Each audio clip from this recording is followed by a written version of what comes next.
Voltei do hospital com a perna engessada, me arrastando com muletas, e encontrei minha mochila jogada na varanda. Um bilhete colado na porta dizia apenas: "Procura outra casa, não mora mais aqui." Assinado pela minha nora Patrícia. Fiquei ali parado, suando frio, sentindo as muletas escaparem das minhas mãos trêmulas. Acabei de sair de uma cirurgia no joelho, mal consigo andar, e me expulsaram da minha própria casa. Da casa que eu ajudei a reformar. Da casa onde morava com meu filho Rafael e os netos. Mas antes de continuarmos, confira se você já está inscrito no canal e escreva nos comentários de onde você está assistindo este vídeo. Meu nome é Alfredo Pires. Tenho 61 anos e trabalhei a vida inteira como eletricista. Caí de uma escada há 3 semanas durante um serviço e quebrei o joelho. A cirurgia foi complicada. Colocaram pinos, parafusos. Disseram que eu ficaria pelo menos 3 meses sem poder trabalhar direito. O médico foi claro. Repouso absoluto nas primeiras semanas, fisioterapia depois e muita paciência. Para um homem como eu, acostumado a trabalhar todo dia desde os 14 anos, isso foi um golpe duro. Mas não imaginei que o golpe maior viria da minha própria família. Toquei a campainha. Ninguém atendeu. Bati na porta com o punho. Silêncio. Sabia que tinha gente dentro porque ouvi a televisão ligada e a voz da Patrícia mandando as crianças ficarem quietas. Meus netos. Pietro, de 10 anos, e Melissa, de 7. Crianças que eu buscava na escola todo dia, que eu levava para tomar sorvete, que me chamavam de vovô Fred com aquele sorriso largo. Encostei a testa na porta e fechei os olhos. A perna latejava. A dor dos pontos ainda frescos misturada com a dor de entender que realmente não iam me deixar entrar. Peguei o celular e liguei para o Rafael. Chamou. Caixa postal. Mandei mensagem. Rafael, estou aqui na porta. Acabei de sair do hospital. O que está acontecendo? 2 risquinhos azuis. Lido. Nenhuma resposta. Sentei no degrau da varanda. A perna esticada porque não conseguia dobrar. As muletas largadas ao lado. O sol de meio de tarde batia forte na minha cabeça. Senti tonteira. Não tinha comido nada desde a noite anterior por causa dos procedimentos do hospital. A enfermeira tinha me dado um lanche, mas meu estômago revirado de nervoso não aceitou quase nada. Como foi que cheguei até aqui? Essa era a pergunta que martelava na minha cabeça, enquanto suava ali naquela varanda que eu mesmo ajudei a construir. Tudo começou há 4 anos. Quando minha esposa Carmen morreu. Câncer de mama. Foi rápido demais. 6 meses entre o diagnóstico e o fim. Ficamos casados 32 anos. Ela era professora de matemática, eu eletricista. Criamos o Rafael juntos. Passamos por cima e por baixo, mas sempre juntos. Quando ela se foi, a casa ficou vazia demais. Grande demais. Silenciosa demais. Rafael apareceu uns meses depois com a Patrícia. Estavam namorando há 2 anos. Ela já estava grávida do Pietro. Casaram rápido. Moravam num apartamento alugado pequenininho em Pilares, zona norte do Rio. Rafael trabalhava como analista de sistemas numa empresa de tecnologia. Ganhava razoável, mas não era o suficiente para uma vida folgada. Patrícia não trabalhava. Dizia que ia se dedicar a ser mãe. Um dia, durante um almoço de domingo na minha casa em Madureira, Rafael soltou a proposta. Pai, a gente estava pensando. Você aqui sozinho nessa casa grande, a gente apertado naquele AP. Por que você não vende essa casa e a gente compra uma maior juntos? Todo mundo sai ganhando. Você fica perto do Pietro, não fica sozinho, e a gente tem mais espaço. Patrícia completou com aquele sorriso que na época eu achava carinhoso. E eu cuido do senhor, sogro. O senhor já está ficando mais velho. Vai precisar de ajuda. Somos família, né? Na época, pareceu fazer sentido. Eu estava mesmo me sentindo sozinho. A casa onde vivi com Carmen estava cheia de fantasmas. Cada cômodo me lembrava dela. A cozinha onde ela fazia aquele bolo de fubá. A sala onde assistíamos novela juntos. O quarto onde ela passou os últimos dias. Vender parecia uma forma de virar a página.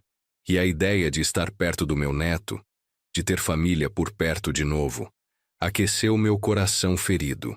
Vendi a casa por R$ 230 mil. Era uma casa simples, 2 quartos, mas bem localizada, perto do comércio e do metrô. O dinheiro da venda foi direto para a compra da casa nova em Realengo. Uma casa maior, 3 quartos, quintal, garagem. Custou 380 mil. Rafael entrou com o financiamento dos 150 mil que faltavam. Eu achei que estava investindo no nosso futuro, na nossa família. A casa ficou no nome do Rafael e da Patrícia. Eles disseram que era melhor assim, por causa do financiamento, da pontuação de crédito, essas coisas que eu não entendia muito bem. Eu confiava no meu filho. Nunca passou pela minha cabeça pedir para colocar meu nome também. Éramos família. Família confia, família se ajuda. Os primeiros meses foram bons. Eu tinha meu quarto nos fundos da casa, com um banheiro próprio. Ajudava com as despesas, pagava a conta de luz que sempre vinha alta, comprava comida, dava dinheiro para as crianças. Continuei trabalhando normalmente como eletricista autônomo. Meus clientes me conheciam há anos, o trabalho nunca faltava. Quando a Melissa nasceu, eu estava lá. Levei o Rafael para o hospital de madrugada quando a Patrícia entrou em trabalho de parto. Fiquei na sala de espera rezando. Quando vi minha netinha pela primeira vez, aquele rostinho vermelho e enrugado, chorei. Pensei na Carmen. Como ela adoraria ter conhecido essas crianças. Eu era o vovô presente. Buscava o Pietro na escola quando Rafael e Patrícia não podiam. Levava os dois para o parquinho no fim de semana. Ensinei o Pietro a andar de bicicleta. Passei noites acordado quando a Melissa teve catapora. Fazia pipoca e assistia desenho com eles. Era feliz daquele jeito simples. Mas aos poucos as coisas foram mudando. Começou com pequenas coisas. Patrícia reclamando que eu deixava a toalha molhada no banheiro. Depois que eu acordava muito cedo e fazia barulho. Que eu via televisão alto demais. Que eu comia as coisas que eram das crianças. Que eu não ajudava o suficiente em casa. Eu tentava me ajustar. Acordava mais quieto. Abaixava o volume da televisão. Comprava mais comida. Limpava mais. Mas nunca era suficiente. A Patrícia sempre encontrava algo para reclamar. E o Rafael, meu filho, ficava calado. Nos primeiros meses ele ainda me defendia. Dizia para a Patrícia pegar leve. Mas com o tempo foi ficando quieto também. Percebi que ele mudou quando a Patrícia estava por perto. Comigo sozinho, era o Rafael de sempre. Conversava, ria, me chamava para tomar uma cerveja. Mas quando ela entrava na sala, ele fechava a cara. Concordava com tudo que ela dizia. Virava outra pessoa. Comecei a me sentir um estorvo na casa que eu mesmo ajudei a comprar. O ponto de virada foi há cerca de 1 ano. Patrícia arrumou um emprego como recepcionista numa clínica de estética em Bangu. Começou a trabalhar, começou a ganhar o próprio dinheiro e de repente ficou mais independente. E mais arrogante também. Passou a falar que ela estava ajudando nas contas, como se antes não fizesse nada. Começou a usar roupas mais caras, a mexer no cabelo toda semana, a pintar as unhas em salão. E começou a deixar bem claro que eu não era bem-vindo ali. Não eram mais reclamações pequenas. Agora era hostilidade aberta. Ela parou de cozinhar para mim. Dizia que se eu quisesse comer, que fizesse minha própria comida. Parou de lavar minha roupa junto com a delas. Disse que eu tinha que lavar minha roupa à mão ou pagar lavanderia. Começou a trancar a geladeira. Literalmente. Colocou um cadeado naqueles ferrolhos de porta e só abria em horários específicos. Reclamei com o Rafael. Ele deu de ombros. Pai, ela está estressada com o trabalho novo. Dá um tempo. Sempre tinha uma desculpa. Ela estava cansada. Ela estava de TPM. Ela estava preocupada com as contas. Sempre a culpa era de outra coisa. Nunca dela. Eu me sentia cada vez mais invisível naquela casa. As crianças começaram a me tratar diferente também. Não porque quisessem, mas porque a Patrícia não deixava. Quando eu oferecia para levar o Pietro no futebol, ela dizia que não precisava, que o pai levava. Quando eu ia fazer o dever de casa com a Melissa, ela interferia, dizia que estava fazendo errado, me tirava de perto. Fui sendo empurrado para os cantos. Literalmente. Meu espaço na casa foi diminuindo. Primeiro pediram para eu guardar minhas ferramentas, que estavam bagunçando a garagem. Depois pediram para eu não usar mais a sala à noite, porque eles queriam assistir seus programas em paz. Depois o Rafael transformou metade do meu quarto em depósito, enchendo de caixas e quinquilharias. Eu, que tinha entrado com quase todo o dinheiro da casa, vivia como um inquilino indesejado. Mas eu aguentava. Aguentava porque eram minha família, porque eram meus netos, porque o Rafael era meu único filho e eu não queria brigar com ele. Aguentava e ficava quieto, esperando que as coisas melhorassem. Até que caí daquela escada. O acidente aconteceu numa terça-feira. Eu estava fazendo um serviço numa casa em Jacarepaguá, trocando a fiação elétrica de um quarto. Subi na escada de alumínio para passar os fios pelo forro. A escada estava mal apoiada. O chão era irregular. Pedi para o ajudante segurar, mas ele se distraiu com o celular. A escada bamboleou. Tentei me equilibrar. Não consegui. Caí de lado, a perna esquerda dobrou para um ângulo horrível. Ouvi o estalo do osso quebrando. A dor foi instantânea, cegante. Gritei. O ajudante entrou em pânico, ligou para o SAMU. Esperei 40 minutos no chão, suando frio, a perna inchando até a ambulância chegar. No hospital municipal, tiraram raio-x. Fratura exposta de platô tibial. Precisava de cirurgia urgente. Me internaram, operaram no dia seguinte. Colocaram uma placa de titânio e 7 parafusos. O ortopedista foi direto. 3 meses sem apoiar o peso na perna. Pelo menos 6 semanas de muletas. Fisioterapia intensiva depois. E mesmo assim, talvez ficasse com sequelas, com limitações. Liguei para o Rafael do hospital. Ele não atendeu. Mandei mensagem explicando o que tinha acontecido. Ele respondeu horas depois. Que isso, pai? Melhoras. Qualquer coisa me avisa. Frieza. Nem se ofereceu para ir me visitar.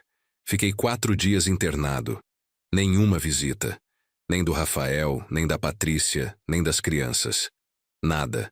Os enfermeiros perguntavam se eu não tinha família. Eu mentia, dizia que moravam longe, que não podiam vir. Vergonha de admitir que meu próprio filho não estava nem aí. Quando recebi alta, o hospital me deu um papel com instruções. Repouso, gelo, remédios para dor, retorno em 1 semana. Me deram muletas emprestadas. Me explicaram como usar. Uma enfermeira me ajudou até o portão e chamou um táxi. Gastei R$ 50 da corrida até Realengo. Dinheiro que eu não tinha sobrando. Cheguei em casa esperando pelo menos um bem-vindo de volta, um como você está. O que encontrei foi minha mochila na varanda e aquele bilhete. Procura outra casa. Não mora mais aqui. Fiquei ali sentado, atordoado, tentando processar. Será que era verdade? Será que estavam mesmo me expulsando? Naquele estado? Recém-operado? Passei quase 1 hora sentado naquele degrau.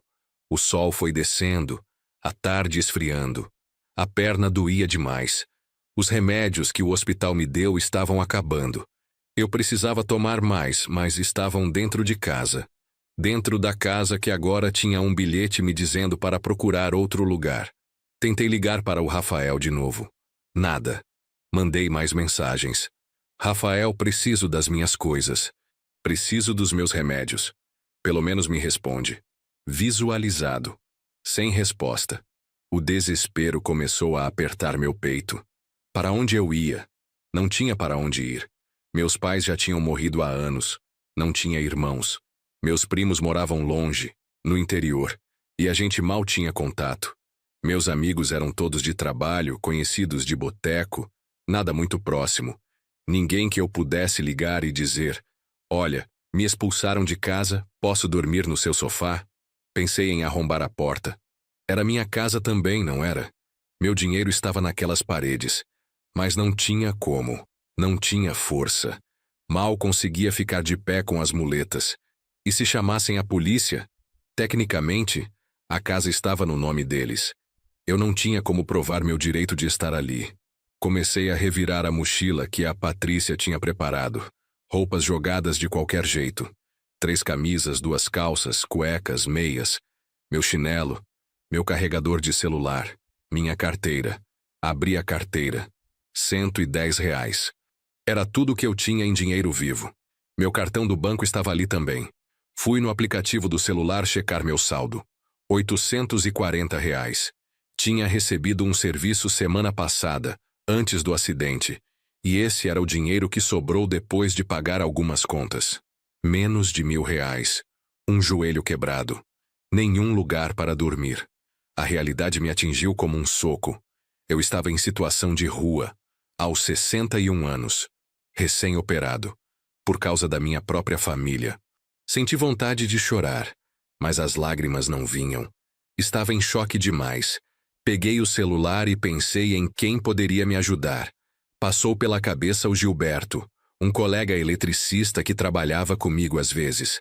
Mas lembrei que ele morava com a filha num apartamento minúsculo em Cosmos. Não tinha espaço.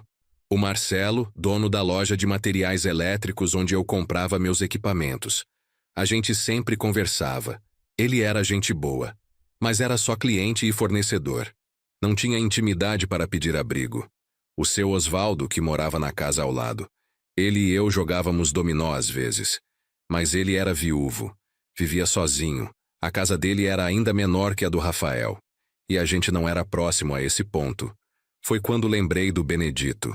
Benedito era meu amigo dos tempos de juventude.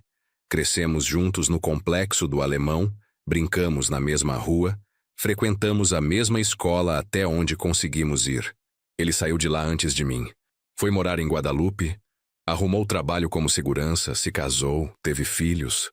Perdemos contato por uns anos, mas nos reencontramos há uns 5 anos num evento de ex-alunos que a antiga escola organizou. Retomamos a amizade.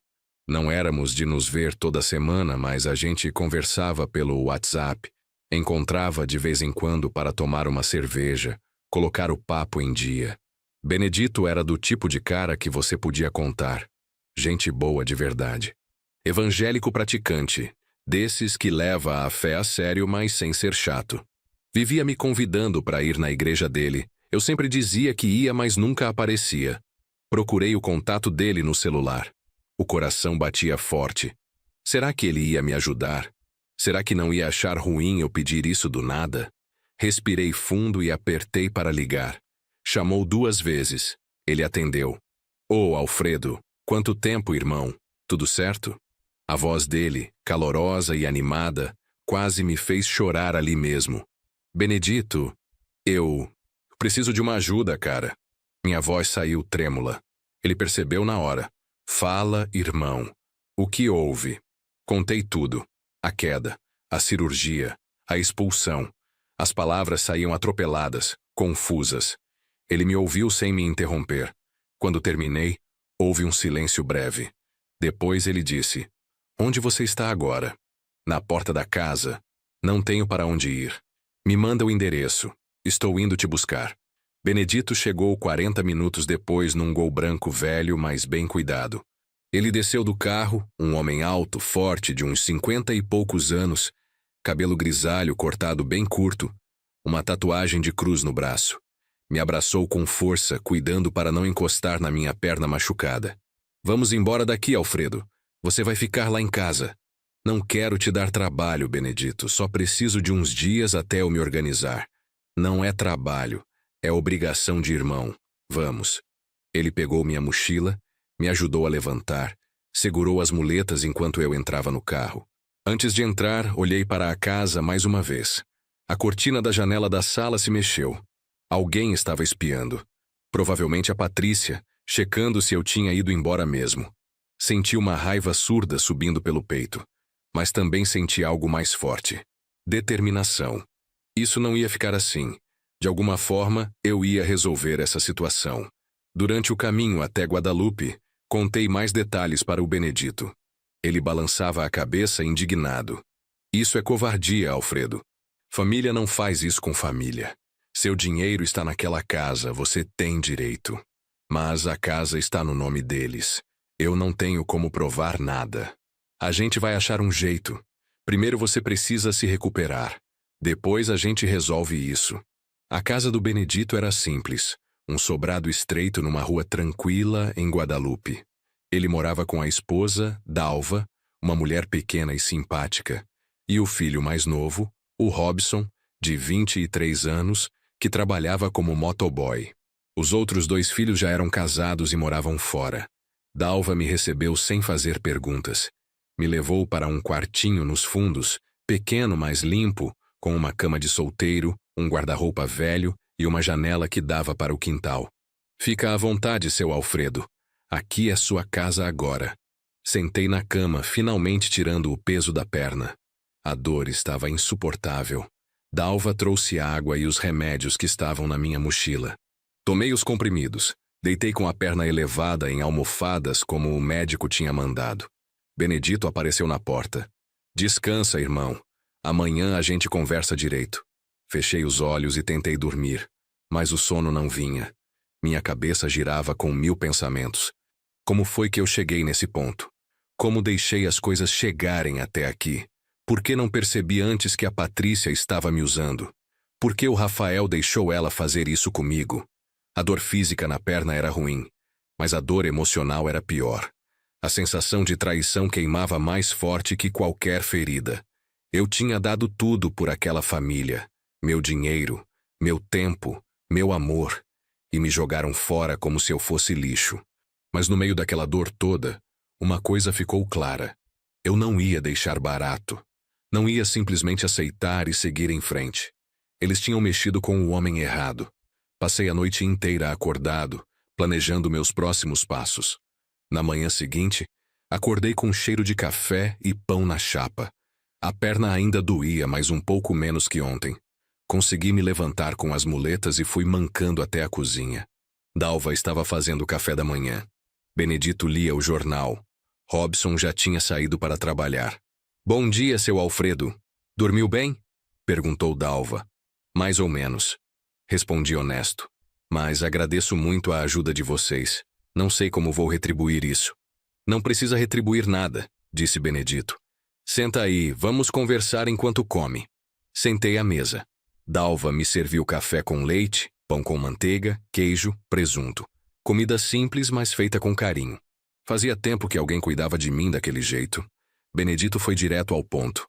Alfredo, você precisa de advogado. Aquela casa tem seu dinheiro investido. Você tem direito sobre ela, mesmo que seu nome não esteja no papel. Eu não tenho dinheiro para advogado, Benedito. Tem advogado que trabalha de graça para quem não pode pagar. Defensoria Pública, já ouviu falar? Eu tinha ouvido falar vagamente, mas nunca tinha usado. Benedito explicou que a Defensoria Pública atendia pessoas sem condições de contratar advogado particular. Era de graça. Eu me encaixava perfeitamente no perfil. Hoje você descansa. Amanhã eu te levo lá para você pedir atendimento, disse ele. Benedito tinha razão. Eu precisava de ajuda jurídica. Não podia simplesmente aceitar ter perdido 230 mil reais. Esse dinheiro representava 30 anos de trabalho duro. Era o suor do meu rosto. Era a herança que a Carmen e eu construímos juntos. Passei o dia descansando, como o médico tinha mandado. Gelo na perna. Remédios nos horários certos. Perna elevada. Benedito me emprestou o notebook dele para eu pesquisar sobre meus direitos. Li sobre união estável putativa, sobre enriquecimento ilícito, sobre doação indireta, termos jurídicos complicados que eu não entendia direito, mas que pareciam se aplicar ao meu caso. Também fiquei olhando minhas mensagens. O Rafael continuava me deixando no vácuo. Nem lia mais. Mandei uma última mensagem mais firme. Rafael, você sabe que o dinheiro daquela casa é meu. Vou tomar providências legais. Ainda dá tempo de resolvermos isso em família, antes de virar processo. Entregue. Não lido. Na quarta-feira de manhã, Benedito me levou até o prédio da Defensoria Pública do Rio de Janeiro, na região central. O lugar estava lotado. Dezenas de pessoas esperando atendimento. Cada uma com seus problemas, suas injustiças, suas histórias tristes. Peguei uma senha e esperei quase 3 horas até ser chamado. Finalmente, entrei numa salinha apertada onde uma defensora pública chamada Doutora Marina me atendeu. Ela era jovem, uns 30 e poucos anos, cabelo preso num coque, óculos de grau, expressão cansada, mas atenciosa. Contei minha história do começo ao fim. Ela fazia anotações num computador velho. Quando terminei, ela suspirou fundo. Seu Alfredo, vou ser honesta com o senhor. Seu caso é complicado. Meu coração apertou. Por quê? Porque legalmente a casa está no nome do seu filho e da nora. O senhor não assinou nada. Não tem comprovação formal de que aquele dinheiro era um investimento e não uma doação. É sua palavra contra a deles. Mas eu tenho o comprovante da venda da minha casa. Tenho como provar que o dinheiro existia. Isso ajuda, mas não é suficiente. Eles podem alegar que o senhor deu o dinheiro de presente para ajudar o filho. Senti o chão fugir dos meus pés. A doutora Marina deve ter percebido meu desespero porque suavizou o tom. Mas não é impossível. Podemos entrar com uma ação de cobrança ou investigação de patrimônio. Vamos argumentar que houve enriquecimento sem causa, que eles se beneficiaram indevidamente do seu dinheiro. E também podemos usar o fato de que o senhor morava lá, contribuía com as despesas. Isso pode caracterizar união de fato familiar, dando direitos a você. Quanto tempo isso demora? Processos judiciais no Brasil são lentos, seu Alfredo. Pode levar anos. Anos. Eu não tinha anos. Eu tinha 61, um joelho quebrado, menos de R$ 1.000 na conta e estava vivendo de favor na casa de um amigo. Mas não tinha escolha. Então vamos em frente, disse com determinação. Faça o que for preciso. Ela sorriu pela primeira vez. Gostei da atitude. Vamos precisar de documentos. Comprovante da venda da sua antiga casa, extratos bancários mostrando a transferência do dinheiro, comprovantes de que o senhor morava lá e contribuía com despesas, testemunhas, que possam confirmar tudo isso. Saí de lá com uma lista de documentos para providenciar e um pouco de esperança. Pelo menos tinha alguém do meu lado agora. Alguém que entendia de leis e podia me defender. Nas semanas seguintes, mergulhei na burocracia. Fui ao cartório onde registrei a venda da minha casa. Paguei para tirar segunda via de documentos. Fui ao banco, pedi extrato dos últimos 5 anos. Juntei recibos de luz, água, mercado, tudo que comprovasse que eu morava lá e pagava contas. Enquanto isso, a vida seguia na casa do Benedito. Eu tentava ajudar no que podia, dentro das minhas limitações. Lavava a louça sentado numa cadeira. Ajudava a Dalva a descascar legumes. Consertei uns problemas elétricos que a casa tinha. Tomadas com mau contato, disjuntor velho. Era meu jeito de retribuir a generosidade deles. O Robson, o filho do Benedito, era um menino gente boa. Trabalhava muito, saía cedo, voltava tarde. Mas quando estava em casa conversava comigo, me tratava com respeito. Me fazia sentir bem-vindo. Um mês depois da cirurgia, voltei ao ortopedista para a primeira consulta de retorno. O Benedito me levou. O médico examinou a perna, pediu raio-x novo. A fratura estava consolidando bem, mas ainda precisava de mais tempo. Autorizou começar fisioterapia leve, mas manteve a restrição. Nada de apoiar peso total na perna por mais pelo menos 6 semanas. E sobre voltar a trabalhar, doutor? Perguntei. Ele fez uma cara séria. Trabalhar como eletricista? Subindo em escadas. Seu Alfredo, com sinceridade, talvez o senhor não consiga mais fazer isso. Essa fratura foi grave. Mesmo depois de recuperado, o joelho vai ter limitações. Vai doer se forçar muito. O senhor precisa pensar em outra forma de ganhar a vida. Aquelas palavras caíram sobre mim como uma tonelada de tijolos. Não poder mais trabalhar como eletricista significava perder minha única fonte de renda. Era o que eu sabia fazer. Era o que fiz a vida inteira. Tinha começado como ajudante aos 14 anos. Aprendi o ofício na prática. Construí minha reputação ao longo de décadas. E agora, aos 61 anos, teria que começar do zero em outra coisa? Voltei para a casa do Benedito arrasado. Ele tentou me animar. Você tem experiência, Alfredo? Pode dar consultoria, ensinar outros eletricistas, trabalhar com orçamentos, essas coisas que não exigem esforço físico. Mas eu sabia que não era tão simples. Quem ia contratar um eletricista velho que não podia subir em escadas? Como eu ia sustentar uma consultoria sem capital inicial, sem escritório, sem contatos nesse meio? O desespero financeiro começou a apertar. Meus 800 e poucos reais já tinham virado 400. Remédios, transporte para consultas, algumas coisas pessoais que precisei comprar. O dinheiro derretia. Tentei entrar em contato com o INSS para pedir auxílio-doença, mas foi uma novela. Sistema travado, senhas que não funcionavam, filas intermináveis.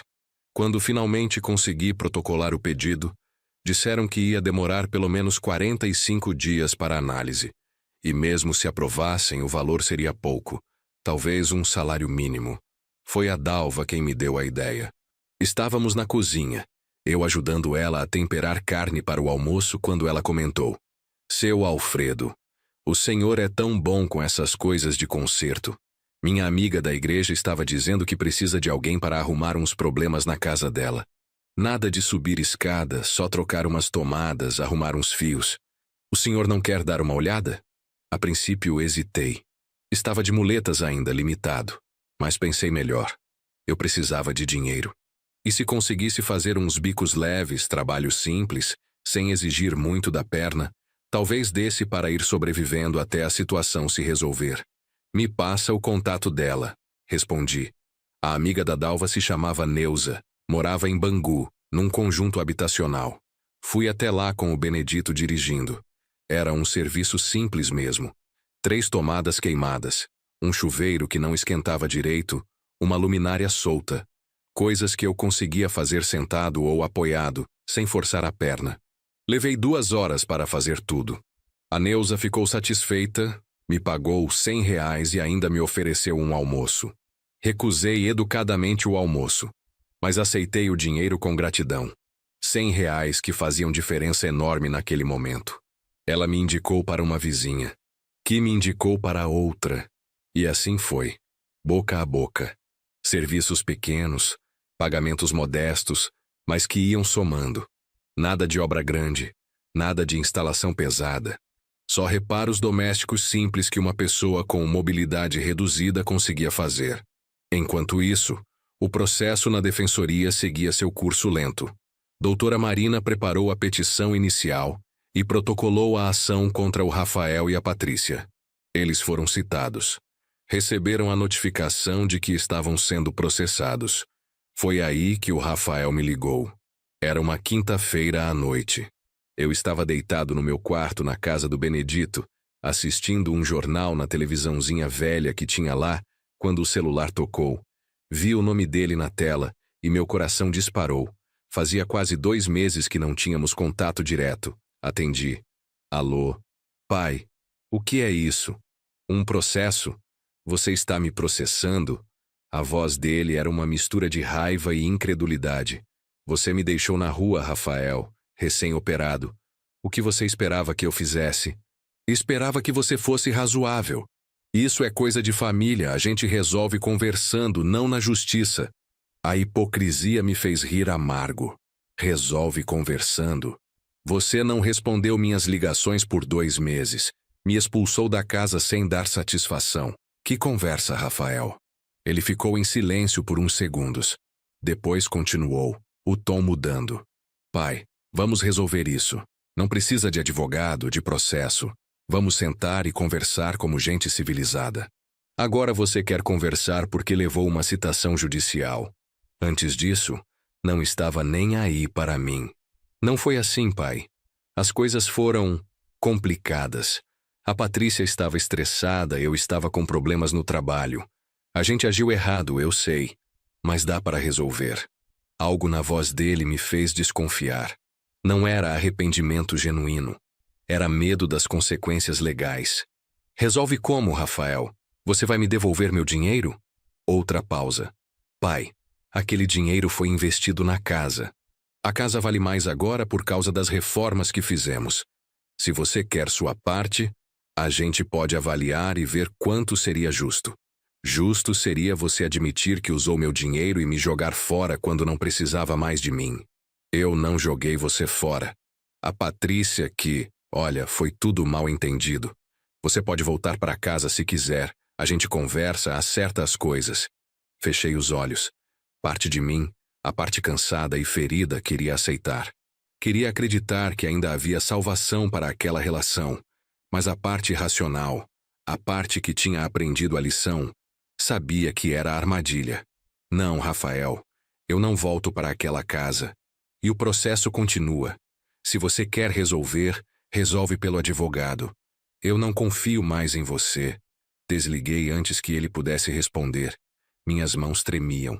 O coração batia acelerado. Mas ao mesmo tempo, senti uma sensação estranha de alívio. Tinha colocado limites. Tinha dito não. Pela primeira vez na vida, tinha escolhido minha dignidade ao invés de tentar agradar meu filho. O Rafael não ligou de volta, mas no dia seguinte, doutora Marina me informou que o advogado deles havia entrado em contato, propondo acordo. Queriam negociar. Eles estão com medo, ela explicou. Sabem que podem perder no processo. Sabem que ficará registrado publicamente o que fizeram com você. Estão tentando resolver antes que piore. Quanto eles estão oferecendo? 50 mil reais. Dizem que é o máximo que conseguem juntar. Fiquei indignado. 50 mil? Eu coloquei 230? Isso não é nem um quarto. Eu sei, seu Alfredo, mas precisamos ser realistas. Se formos a julgamento, pode demorar anos. E não há garantia de que o senhor ganhe tudo. O juiz pode decidir dividir proporcionalmente. Pode decidir que parte foi doação. 50 mil é pouco, mas é dinheiro certo agora. Passei dias pensando naquela proposta. 50 mil reais. Não era justo. Estava longe de ser justo. Mas era mais do que eu tinha agora. Era uma chance de recomeçar. De alugar um lugar para morar, de comprar ferramentas novas, de ter um colchão financeiro enquanto me reinventava profissionalmente. Conversei com o Benedito. Ele me deu a perspectiva que eu precisava. Alfredo, só você pode decidir isso. Mas pensa uma coisa. Vale a pena passar os próximos anos brigando na justiça, gastando sua energia com raiva, para talvez no final conseguir mais 50 ou 100 mil? Ou vale mais pegar esse dinheiro agora, virar a página e focar em reconstruir sua vida? Ele tinha razão. Eu podia passar o resto dos meus anos brigando, remoendo mágoa, esperando justiça, ou podia aceitar o que estava sendo oferecido, por mais injusto que fosse, e seguir em frente. Mas tinha uma condição que eu fazia questão de impor. Liguei para a doutora Marina.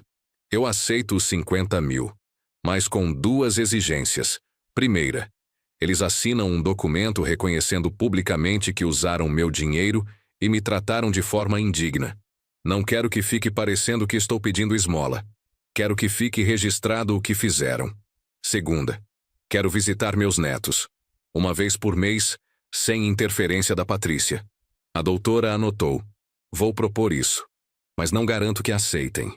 Levou uma semana de negociação. O advogado deles não queria aceitar o documento. Dizia que era desnecessariamente ofensivo. Mas doutora Marina foi firme. Ou aceitavam as condições, ou seguíamos para julgamento, onde tudo seria exposto publicamente de qualquer forma, e provavelmente de maneira muito pior para eles. Eles cederam. No final do segundo mês após minha cirurgia, assinamos o acordo no fórum. Eu de um lado da mesa, com doutora Marina. Rafael e Patrícia do outro, com o advogado deles. Não olhei na cara deles durante a assinatura. Não queria ver. Não queria sentir. O documento dizia, em linguagem jurídica formal, que Rafael Pires e Patrícia Silva reconheciam ter recebido investimento financeiro de Alfredo Pires no valor de 230 mil reais para a aquisição de imóvel, e que concordavam em restituir parcialmente o valor de 50 mil reais como forma de acordo. Os 50 mil foram depositados na minha conta uma semana depois. Quando vi o saldo, senti um misto de alívio e amargura. Alívio porque finalmente tinha um dinheiro que me dava fôlego. Amargura porque representava a confirmação definitiva de que minha família tinha me usado e descartado. Sentei com o Benedito e a Dalva para planejar meus próximos passos. Eles insistiram que eu podia ficar ali o tempo que precisasse, mas eu sabia que não podia abusar da hospitalidade deles para sempre. Precisava de um lugar meu, Comecei a procurar kitnets para alugar. Minha prioridade era algo barato, mas em bom estado, de preferência no térreo por causa da minha perna, e perto de transporte público. Depois de ver vários lugares horríveis, sujos, mal conservados, encontrei uma kitnet em Realengo mesmo, a uns 3 quilômetros da casa do Benedito. Era pequena, muito pequena. Um cômodo que servia como quarto e sala ao mesmo tempo, um banheiro minúsculo, uma cozinha americana com apenas uma pia, um fogãozinho de 2 bocas e uma geladeira velha. Mas estava limpa, as paredes recém-pintadas de branco, o piso de cerâmica em bom estado. E o aluguel era R$ 500, um valor que eu conseguiria pagar mesmo com renda irregular. A dona era uma senhora chamada Rosângela, proprietária de outras 2 kitnets no mesmo prédio baixo. Ela fez poucas perguntas. Mostrou o espaço, explicou as regras, e quando disse que eu topava, pediu primeiro e último mês de aluguel mais calção de 1 mês. R$ 1.500. Paguei ali mesmo. Com os R$ 48.500 que sobraram, fiz um planejamento básico. Guardei 30 mil numa poupança como reserva de emergência. Não ia tocar nesse dinheiro a não ser em caso extremo. Os outros 18.500 serviriam para mobiliar meu espaço, comprar ferramentas para trabalhar e cobrir despesas até eu conseguir estabilizar uma renda mensal. A mudança foi simples, porque eu não tinha quase nada. A mochila de roupas que a Patrícia tinha preparado. As ferramentas básicas que estavam no porta-malas do meu carro velho, que ainda estava estacionado perto da casa deles, e que o Benedito me ajudou a buscar. E alguns itens que fui comprando aos poucos. Na primeira semana na kitnet, dormi num colchão inflável que comprei numa loja de departamentos. Depois achei um colchão de solteiro usado, mas em bom estado num brechó. Comprei lençóis, travesseiro, um cobertor, uma mesinha pequena com 2 cadeiras, umas panelas básicas, pratos, talheres, um ventilador porque o calor estava insuportável, uma televisão pequenininha que achei por R$ 100 num classificado online. Cada item era escolhido com cuidado, pesando custo e necessidade. Eu precisava fazer aquele dinheiro durar o máximo possível, enquanto reconstruía minha vida. A fisioterapia estava progredindo. 3 vezes por semana, eu ia numa clínica conveniada com o SUS fazer exercícios de fortalecimento. Era doloroso e cansativo, mas estava funcionando. Conseguia apoiar mais peso na perna a cada semana. As muletas tinham dado lugar a uma bengala, e o fisioterapeuta dizia que em mais uns 2 meses, eu provavelmente não precisaria nem da bengala. Os serviços de eletricista estavam vindo regularmente. Boca a boca funcionava bem. As pessoas sabiam que eu cobrava preços justos, fazia trabalho de qualidade e era pontual. Conseguia fazer uma média de 3 a 4 serviços por semana, faturando entre R$ 800 e R$ 1.200. Não era muito, mas dava para viver. E eu estava aprendendo a viver com pouco. Aprendi a cozinhar comida simples. Arroz, feijão, ovo, frango. Nada sofisticado, mas nutritivo. Parei de desperdiçar. Cada real contava. As noites eram as piores. Sozinho naquele espaço pequeno eu pensava demais. Pensava na Carmen, em como ela ficaria arrasada se visse o que o Rafael tinha se tornado. Pensava nos meus netos, que eu não via há meses. Pensava em tudo que tinha perdido. Mas também pensava no que tinha ganho. Dignidade, autonomia, a certeza de que eu podia sobreviver sozinho, mesmo numa situação difícil. E amigos de verdade, como o Benedito e a Dalva, que tinham me acolhido sem pedir nada em troca. Um sábado, 3 meses depois de ter saído da casa do Rafael, meu celular tocou. Era um número desconhecido do Rio. Atendi com cautela. Alô, é o seu Alfredo? Sim, quem fala? Aqui é Patrícia. A voz dela me fez gelar. Fiquei em silêncio, esperando. Eu sei que você está com raiva da gente e tem todo o direito. Mas os meninos estão perguntando por você, o Pietro especialmente. Ele quer te ver. Meu coração apertou. Meus netos. Minha maior dor nessa história toda era ter perdido o contato com eles. O acordo dizia que eu podia visitá-los 1 vez por mês. Respondi seco. Eu sei. E você pode. Eu estava ligando para combinar. Que tal domingo que vem? Você pode vir almoçar aqui. Desconfiei. Porque ela estava sendo cordial de repente. Mas a vontade de ver o Pietro e a Melissa era mais forte que qualquer desconfiança. Pode ser. Que horas? 12:00. E seu Alfredo? Eu queria me desculpar. Pelo que fizemos. Não foi certo. Não respondi. Desliguei depois de confirmar o horário. Passei a semana ansioso. Parte de mim estava animada para ver as crianças. Parte de mim estava com medo de entrar naquela casa de novo, de sentir tudo aquilo outra vez. No domingo peguei um ônibus até Realengo. Andei os 500 metros até a casa, agora usando só a bengala. Toquei a campainha. O Pietro abriu a porta e seu rosto se iluminou. Vovô Fred. Ele se jogou nos meus braços. Segurei ele com força, sentindo as lágrimas queimarem meus olhos. A Melissa apareceu logo atrás, mais tímida. Oi, vovô. Abracei ela também. Eles tinham crescido. 3 meses pareciam uma eternidade na vida de criança. Entramos. A casa estava diferente. Novos móveis na sala, decoração nova, tudo bancado com o dinheiro que eu tinha dado, provavelmente. Patrícia veio da cozinha. Estava diferente também. Mais magra. Parecia cansada. Oi, seu Alfredo. Obrigada por vir. O Rafael está terminando de fazer o churrasco no quintal. Rafael fazendo churrasco. Como se nada tivesse acontecido. Como se fosse um domingo normal em família. Fui até o quintal. Rafael estava na churrasqueira virando as carnes. Quando me viu, acenou com a cabeça. Oi, pai. Rafael.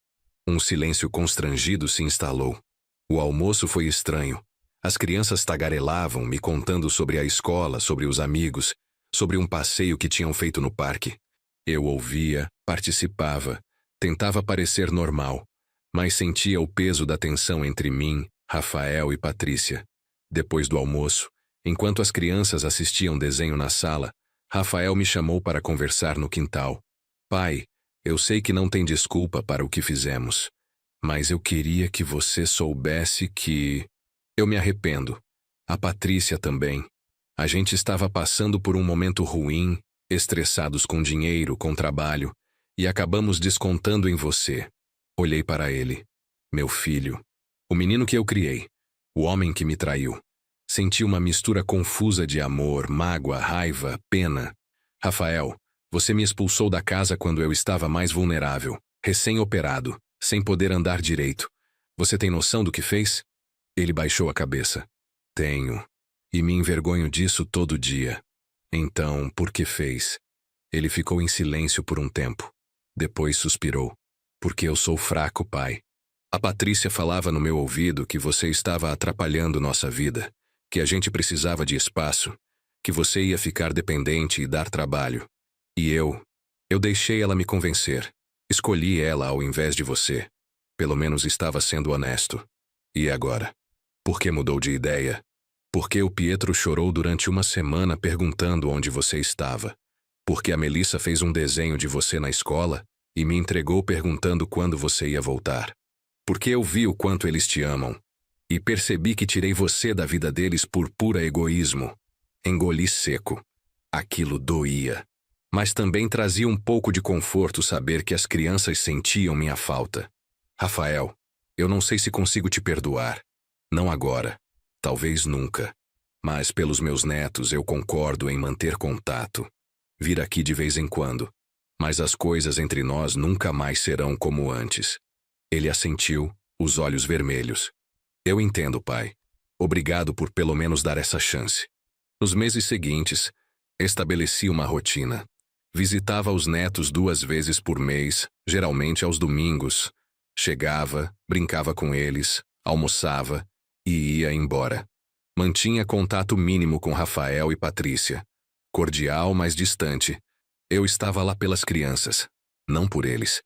Minha vida profissional também começou a se estabilizar. Os serviços de eletricista continuavam vindo, e eu percebi que tinha um nicho.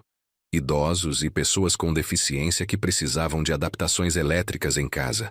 Instalação de barras de apoio com iluminação, tomadas em alturas acessíveis, sistemas de alarme simples. Era um trabalho que exigia mais conhecimento técnico do que força física. Perfeito para minha condição. Comecei a fazer um curso online gratuito sobre instalações elétricas residenciais adaptadas. Aprendi sobre normas de acessibilidade, sobre tecnologias assistivas. Isso me diferenciou no mercado. Comecei a cobrar um pouco mais caro porque oferecia um serviço especializado. Em 6 meses, estava faturando consistentemente entre R$ 1.500 e R$ 2.000 por mês. Não era muito, mas era estável. E com meus custos baixos vivendo na kitnet, conseguia até guardar um pouco todo mês. Também comecei a frequentar a Igreja do Benedito, não por convicção religiosa profunda, mas porque me fazia bem estar em comunidade. Conheci outras pessoas, fiz amizades. Um senhor chamado Manuel, viúvo como eu, se tornou companheiro de pescaria aos domingos que eu não visitava os netos. Uma senhora chamada Jurema me convidava para almoçar na casa dela vez ou outra. Aos poucos, sem perceber, estava reconstruindo uma vida, diferente da que eu tinha antes, mais simples, mais solitária em alguns aspectos, mas também mais autêntica. Eu não dependia de ninguém, não devia favores, não precisava engolir desaforo para manter a paz. Fiz 62 anos na kitnet, sozinho, com um bolinho comprado na padaria e uma velinha que acendi e apaguei sozinho. Mas não me senti triste. Me senti em paz. 1 ano depois da cirurgia, voltei ao ortopedista para revisão. Ele examinou meu joelho, pediu novos exames e deu o veredito.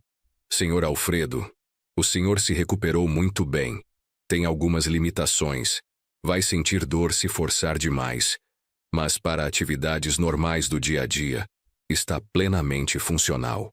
Foi nessa época que conheci a Vera. Ela tinha 58 anos. Era diarista, trabalhava em várias casas na região. Uma das clientes dela me indicou para fazer um serviço na casa dela em Bangu. Cheguei lá numa tarde de quinta-feira para trocar um disjuntor que estava com defeito. Vera estava limpando a casa. Era uma mulher bonita, pele morena, cabelo crespo preso num coque, sorriso largo. A gente conversou enquanto eu trabalhava. Ela era simpática, falante. Contava histórias engraçadas das casas onde trabalhava. Quando terminei o serviço e estava guardando as ferramentas, ela ofereceu café. Aceitei. Sentamos na cozinha, tomando café e comendo o biscoito de polvilho que ela mesma tinha feito. Descobrimos que tínhamos muito em comum. Ela também era viúva há 5 anos. Também tinha um filho que morava longe e raramente dava notícias. Também estava reconstruindo a vida sozinha depois de perdas e decepções. Trocamos números de telefone. Ela disse que tinha umas coisas para consertar na casa dela, se eu poderia dar uma olhada. Combinamos para o sábado seguinte. Fui até a casa dela, uma casinha simples em Bangu. Arrumei uma torneira que vazava. Troquei umas lâmpadas queimadas, consertei uma tomada. Ela insistiu em pagar, eu disse que não precisava. Ela insistiu de novo. Acabei aceitando R$ 50 só para não ser grosseiro. Na despedida, ela disse: Seu Alfredo, o senhor almoça sozinho todo domingo? Respondi que sim, na maioria das vezes. Então, domingo que vem, o senhor vem almoçar aqui. Vou fazer uma feijoada que é a minha especialidade. Não era um convite romântico. Pelo menos não parecia. Era um convite de amizade, de solidariedade entre duas pessoas sozinhas. Aceitei. O almoço foi gostoso. A feijoada dela realmente era ótima. Conversamos por horas, sobre nossas vidas, nossos filhos, nossas perdas. Ela me contou que o marido tinha morrido de infarto fulminante enquanto dirigia, que quase morreu no acidente também, que o filho tinha se mudado para São Paulo logo depois, não suportava ficar no Rio onde tudo lembrava o pai. Contei minha história. Tudo. A queda, a cirurgia, a expulsão, o processo, a reconstrução. Ela ouvia com atenção, os olhos marejados em alguns momentos. O senhor é um homem forte, seu Alfredo. Muita gente teria desistido no seu lugar. Teve momentos que pensei em desistir. Mas aí eu lembrava que desistir seria deixar eles ganharem. Seria confirmar que eu não valia nada como eles me trataram. Aí eu me levantava e continuava. Ela sorriu. Admiro isso. Admiro muito. Começamos a nos ver regularmente depois disso. Não era namoro, pelo menos não no começo. Era companheirismo. A gente almoçava juntos aos domingos, ia ao cinema de vez em quando. Caminhava no parque, conversava sobre tudo e sobre nada. Com o tempo, foi se transformando em algo mais. Um afeto genuíno, um carinho que crescia aos poucos. Nada apressado, nada desesperado. Só duas pessoas maduras que encontraram conforto na companhia uma da outra. Levei ela para conhecer o Benedito e a Dalva. Eles adoraram. Dalva me puxou no canto e disse: Alfredo, agarra essa mulher. Ela é boa gente. E o senhor merece ser feliz. Levei ela para conhecer os netos também. Foi num daqueles domingos de visita. Avisei o Rafael antes, não queria criar situação constrangedora. Ele disse que não tinha problema. O Pietro e a Melissa gostaram dela. Vera tinha jeito com crianças. Brincou com eles, conversou, fez perguntas sobre a escola. Na hora de ir embora, a Melissa me abraçou e sussurrou no meu ouvido: Gostei da tia Vera, vovô. Ela é legal. No caminho de volta, Vera segurou minha mão. Seus netos são lindos, Alfredo. Dá para ver que você é um avô maravilhoso. Senti meu peito apertar de emoção. Tinha perdido tanto, mas estava ganhando coisas novas. Coisas diferentes, mas igualmente valiosas. 2 anos depois da cirurgia, estava numa situação razoavelmente estável. Morava na mesma kitnet, mas agora tinha mobiliado ela direitinho. Tinha até comprado uma cama de casal, pensando no futuro com a Vera. Minha renda mensal estava em torno de R$ 2.500. Tinha guardado quase R$ 20.000 na poupança. Foi quando o Rafael me procurou com uma proposta inesperada. Ele apareceu na minha kitnet num sábado de manhã, sem avisar. Toquei a campainha e fiquei surpreso ao ver ele parado na porta. Rafael, aconteceu alguma coisa? Não, pai. Eu só preciso conversar com você. Posso entrar? Deixei ele entrar. Ofereci café. Sentamos à mesinha pequena. Ele olhou ao redor, vendo meu espaço minúsculo, minha vida simplificada. Pai, eu vim fazer uma proposta. Estou vendendo a casa. Isso me pegou de surpresa. Vendendo? Por quê? Patrícia e eu nos separamos. Faz 3 meses. A gente tentou, mas não deu mais. Muitos problemas, muitas brigas. E sem você morando com a gente, as contas ficaram apertadas. A gente não consegue mais pagar o financiamento. Senti uma pontada de satisfação maliciosa. Sem meu dinheiro sustentando, o castelo de cartas tinha desabado. E o que você quer de mim? A casa está avaliada em 700 mil agora. Com as reformas, a valorização do bairro, ela valorizou bastante. Se vender por esse valor, depois de quitar o financiamento que ainda deve uns 110 mil, sobra 590 mil. Eu vou ficar com metade, a Patrícia com a outra metade. Mas, pai, desses meus 295 mil, eu quero te devolver 100 mil. Sei que não é tudo que você colocou, mas é o que consigo fazer agora. Fiquei em silêncio processando. 100 mil reais. Somados aos 50 que ele já tinha me dado, seriam 150 mil. Ainda ficaria devendo 80 mil do que eu tinha investido, mas seria uma quantia significativa. Por que você está fazendo isso, Rafael? Culpa? Ele pensou antes de responder. Não é só culpa. É também porque eu percebi uma coisa, pai. Eu perdi você. Perdi sua confiança, perdi nossa relação. E agora que estou me separando, que estou vendo minha família se desfazer, entendo o valor do que joguei fora. Não consigo recuperar o tempo perdido, mas posso pelo menos tentar fazer o certo com o dinheiro. Olhei para meu filho. Ele tinha rugas que não existiam antes. Cabelos brancos aparecendo nas têmporas. Parecia mais velho, mais cansado. A vida tinha cobrado dele também. E as crianças, como ficam? Vão ficar comigo. A Patrícia vai morar com a mãe dela em Duque de Caxias. Não tem condições de ficar com eles agora. Estou procurando um apartamento menor, mais barato, que eu consiga pagar sozinho. Algo perto da escola deles para não precisar mudar. Você vai conseguir cuidar deles sozinho? Com trabalho? Ele deu um sorriso triste. Vou ter que conseguir, né? Do mesmo jeito que você conseguiu me criar sozinho depois que minha mãe morreu. Ficamos em silêncio por um tempo. Pensei na proposta. 100 mil reais mudaria minha vida. Poderia alugar um lugar melhor, investir em equipamentos mais modernos para trabalhar, ter uma reserva mais robusta. Ou poderia simplesmente guardar como segurança para a velhice que se aproximava. Mas havia algo mais importante naquela conversa. Havia uma tentativa de reconexão, uma tentativa de consertar, mesmo que parcialmente, o estrago feito. Eu aceito os 100 mil, respondi finalmente. Mas com uma condição. Qual? Que você deixe eu te ajudar com as crianças. Não morar junto, já deixei claro que isso nunca mais vai acontecer. Mas ajudar. Buscar na escola quando você precisar, ficar com eles algumas tardes, essas coisas. Eu quero estar presente na vida dos meus netos, Rafael. De verdade presente. Não só visitinha de domingo.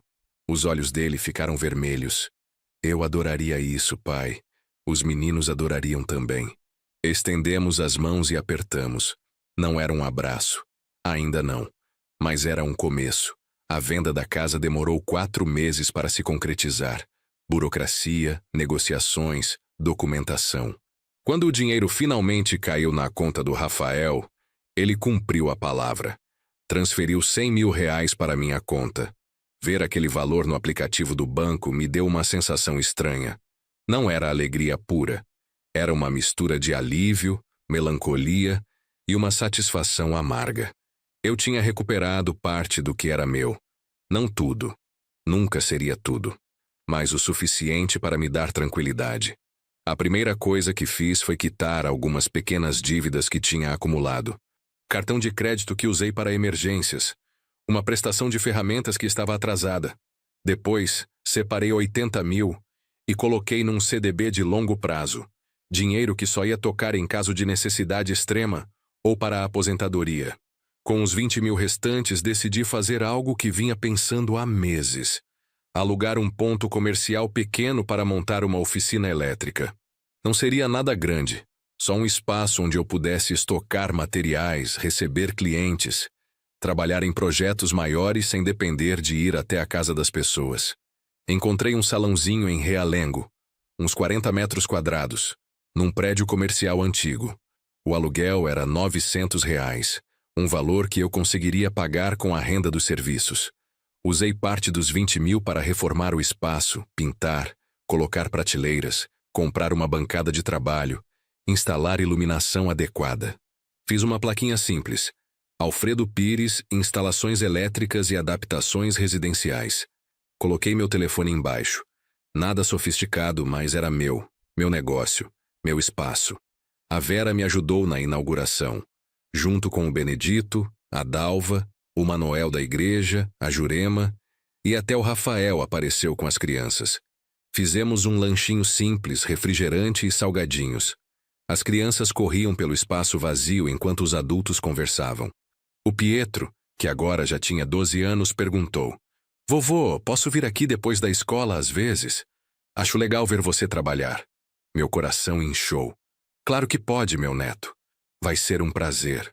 Nos meses seguintes, o negócio cresceu devagar, mas consistentemente. A oficina me dava credibilidade. Clientes preferiam contratar alguém que tinha um espaço profissional ao invés de um autônomo que trabalhava de casa. Comecei a receber serviços maiores, reformas elétricas completas de apartamentos, instalações de painéis solares residenciais, projetos de iluminação para pequenos comércios. Precisei contratar ajuda. Não tinha condições físicas de fazer tudo sozinho. Meu joelho ainda reclamava quando eu forçava muito. Coloquei um anúncio no mural da igreja procurando ajudante. Apareceu um rapaz de 22 anos, o Caio, que estava desempregado e queria aprender o ofício. Ensinei ele do zero.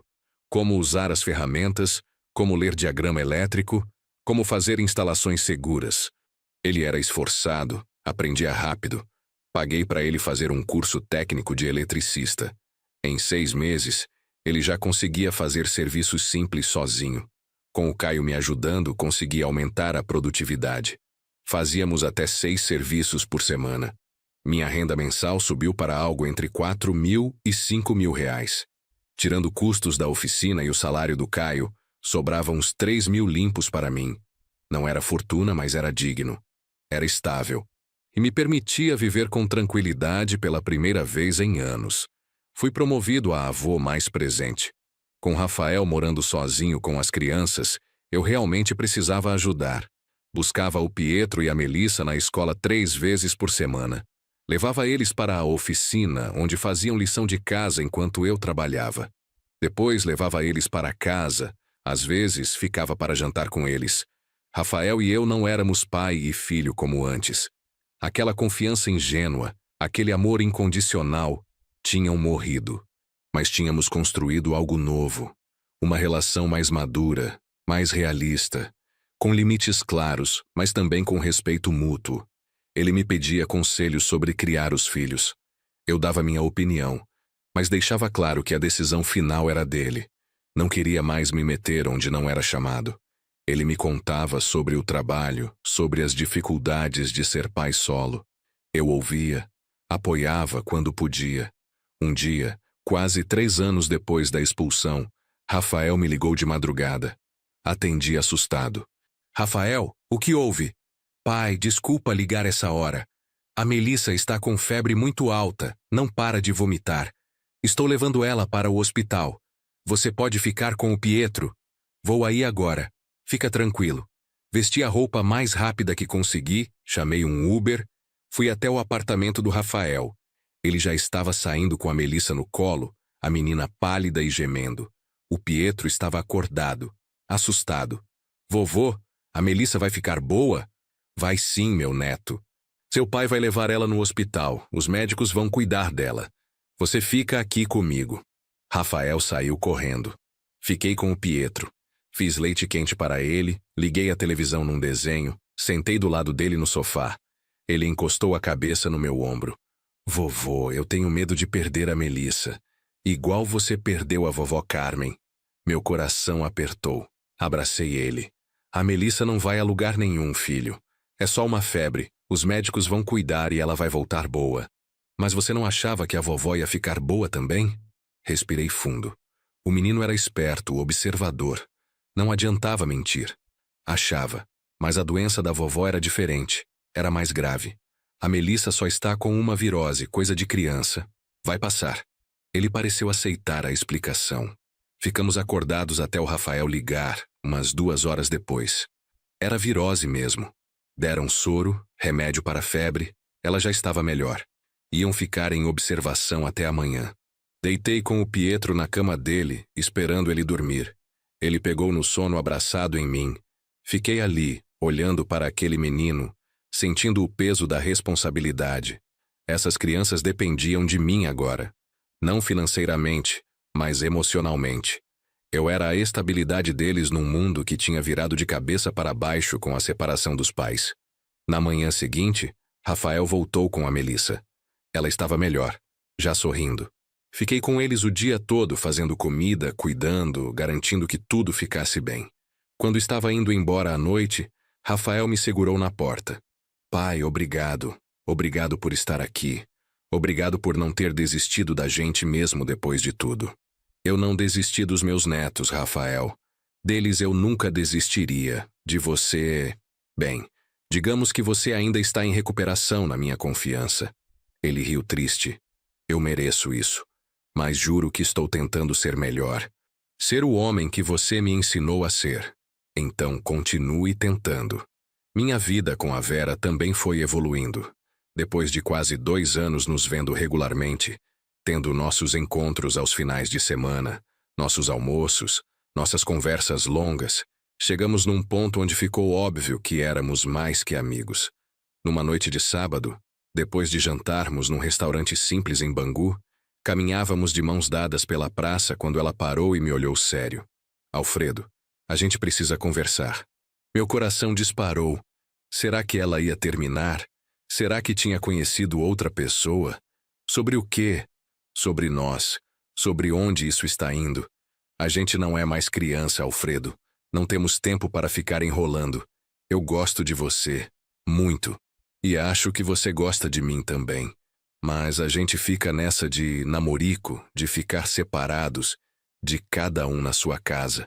Eu queria saber, você quer algo mais sério comigo?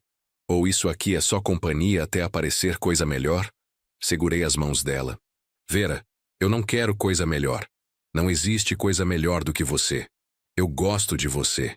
Me sinto bem com você. Me sinto inteiro de novo. Se você está perguntando se eu quero um relacionamento sério, a resposta é sim. 1000 vezes sim. Ela sorriu, os olhos brilhando. Então, mora comigo. Minha casa é pequena, mas é maior que sua kitnet. Tem 2 quartos, quintal, é mais confortável. A gente divide as contas, constrói uma vida juntos de verdade. Que você acha? Morar junto. O fantasma da última vez que morei com família, da traição, da expulsão, passou pela minha cabeça. Mas a Vera não era a Patrícia. A Vera era parceira, companheira, honesta. E eu não era mais o homem ingênuo que confiava cegamente. Sabia me proteger agora. Eu adoraria Vera, mas com uma condição. Qual? Que a gente faça um acordo. Dividimos tudo meio a meio. Aluguel, contas, comida. Nada de um depender do outro. Somos parceiros iguais. Ela concordou na hora. Perfeito. É exatamente assim que eu queria que fosse. A mudança para a casa da Vera foi simples. Eu não tinha muita coisa mesmo. Levei minha cama, meus pertences pessoais, alguns móveis da kitnet que eram meus. O resto doei para uma instituição de caridade que o Benedito indicou. A casa da Vera era aconchegante. 2 quartos pequenos, sala, cozinha, banheiro, um quintalzinho com uma mangueira. Simples, mas era um lar. Transformamos um dos quartos em escritório, onde eu guardava a papelada da oficina, e ela guardava suas coisas de trabalho. Dividimos as tarefas domésticas. Eu cozinhava alguns dias, ela outros. Revezávamos na limpeza. Fazíamos compras juntos aos sábados. Era uma parceria de verdade, sem ninguém se aproveitar de ninguém. Os filhos dela e meus netos também se conheceram. Numa festa de fim de ano que organizamos, juntamos as famílias. O filho da Vera, o Tiago, veio de São Paulo com a esposa. O Pietro e a Melissa ficaram meio tímidos no começo, mas logo estavam brincando com os filhos do Tiago. Ver aquilo, ver uma nova configuração de família se formando, me encheu de esperança. A vida tinha me tirado muito, mas também tinha me dado oportunidades de reconstruir de formas que eu nunca imaginei. 4 anos depois da cirurgia, eu estava numa situação que jamais teria previsto naquele dia horrível em que encontrei minha mochila na varanda. Tinha uma oficina própria que gerava renda estável. Tinha uma companheira que me amava e respeitava. Tinha meus netos presentes na minha vida. Tinha amigos verdadeiros. Tinha dignidade reconquistada. Não tinha recuperado todo o dinheiro que perdi. Não tinha recuperado a relação de confiança plena com meu filho. Não tinha a vida confortável que pensava que teria aos 60 anos. Mas tinha algo mais valioso. Tinha aprendido quem eu era de verdade. Tinha descoberto minha força. Tinha entendido meu valor. Numa manhã de domingo, enquanto tomávamos café na varanda da casa, eu e a Vera, ela comentou: Alfredo, você já pensou em escrever sua história? Tudo o que passou, como se recuperou. Acho que poderia ajudar outras pessoas que estão passando por situações parecidas. Pensei na sugestão dela. Escrever minha história. Será que alguém se importaria? Será que minha experiência poderia realmente ajudar outros? Não sei escrever bem, Vera. Não tenho estudo para isso. Não precisa ser bonito. Precisa ser verdadeiro. E sua história é verdadeira, dolorosa, mas também inspiradora. A ideia ficou na minha cabeça. Comecei a anotar coisas num caderno velho. Lembranças, sentimentos, lições. Escrever era terapêutico. Colocar no papel tudo o que tinha vivido me ajudava a processar, a entender, a fazer as pazes com o passado. Mostrei para o Benedito num dos nossos encontros. Ele leu e ficou emocionado. Irmão, isso aqui é poderoso. É testemunho de fé, de superação. Você devia compartilhar isso. Na igreja, na internet, onde for. Tem gente precisando ouvir que é possível recomeçar. Decidi fazer isso. Criei um perfil numa rede social e comecei a postar trechos da minha história. No começo, eram só amigos e conhecidos que viam. Mas aos poucos foi se espalhando. Pessoas que tinham passado por situações semelhantes começaram a comentar, compartilhar, contar suas próprias histórias. Recebi mensagens de pessoas de todo o Brasil. Idosos que tinham sido explorados por familiares. Pais e mães que tinham sido descartados pelos filhos. Gente que estava na pior, pensando em desistir, mas que se inspirou na minha história para continuar lutando. Um senhor de 72 anos de Minas Gerais me escreveu: Seu Alfredo, obrigado por compartilhar sua dor e sua vitória. Eu estava quase me entregando depois que meu filho me tirou da casa dele. Mas vendo que o senhor conseguiu reconstruir sua vida, eu decidi que também vou conseguir. O Senhor me deu esperança. Mensagens como essa me faziam chorar. Me faziam perceber que minha dor não tinha sido em vão. Se minha experiência podia ajudar uma pessoa sequer a não desistir, então valia a pena ter passado por tudo aquilo. Minha oficina continuou crescendo. O Caio se tornou um eletricista excelente. Já fazia serviços complexos sozinho. Contratei mais um ajudante, um senhor de 50 anos que tinha perdido o emprego na pandemia e estava recomeçando. A equipe pequena, mas eficiente, me permitiu aceitar mais trabalhos. O Pietro começou a demonstrar interesse em aprender o ofício. Nas tardes que passava na oficina, ficava observando, fazendo perguntas, pedindo para ajudar em coisas simples. Eu ensinava com paciência, do mesmo jeito que meu pai tinha me ensinado décadas atrás. Vovô, quando eu crescer, posso trabalhar com você? Ele perguntou um dia. Claro que pode, meu neto. Se é isso que você quiser, vou te ensinar tudo o que sei. E quem sabe um dia você assume a oficina. A ideia de deixar um legado, de passar adiante não só conhecimento técnico, mas também valores de honestidade e trabalho duro, me enchia de propósito. Rafael também mudou com o tempo. Ser pai solo o amadureceu. As responsabilidades, a necessidade de se virar sozinho, fizeram dele um homem mais forte. Ele ainda cometia erros, ainda tinha momentos de fraqueza, mas estava tentando. E isso contava. Num almoço de domingo na casa da Vera, com as crianças, eu, Rafael e Vera à mesa, Rafael me puxou para o quintal depois de comer. Pai, eu sei que já pedi desculpas 1000 vezes, mas sinto que preciso dizer de novo. Eu estraguei tudo entre a gente. Joguei fora uma relação que era sólida, que era verdadeira. Por fraqueza, por egoísmo, por burrice. E mesmo você tendo me dado essa segunda chance de ter você na vida dos meus filhos, eu sei que nunca mais vai ser como era antes. Olhei para ele, meu filho, mais maduro, mais cansado, mas também mais humano. Você está certo, Rafael. Nunca mais vai ser como era, porque eu não sou mais aquele homem, e você não é mais aquele menino. A gente perdeu a inocência, mas sabe de uma coisa? Talvez o que a gente está construindo agora seja mais honesto, mais real, baseado no respeito, não só no sangue. Ele assentiu, os olhos marejados. Eu só queria que você soubesse que eu te amo, pai. Mesmo tendo feito tudo errado, mesmo tendo te machucado, eu te amo. E sou grato por você não ter desistido completamente de mim. Senti minha garganta apertar. Eu também te amo, Rafael. Por isso dói tanto. Você não machuca quem não ama. Nos abraçamos. Não foi um abraço que apagou toda a dor, mas foi um abraço de reconexão, de aceitação de que somos humanos, falhos, mas ainda capazes de amor. 5 anos depois da cirurgia, fiz 66 anos. A Vera organizou uma festa surpresa na nossa casa. Estava todo mundo lá. Benedito e Dalva, Manuel e Jurema da igreja, o Caio e o outro ajudante da oficina, Rafael e as crianças. Até o Tiago, filho da Vera, veio de São Paulo. Quando entrei em casa achando que estava vazio e vi todo mundo gritando surpresa, fiquei sem palavras.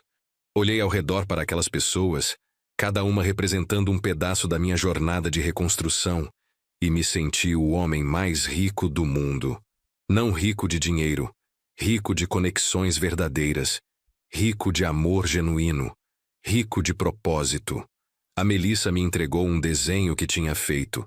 Era eu na oficina, com a bengala que eu já nem usava mais, cercado de ferramentas e com um sorriso enorme no rosto.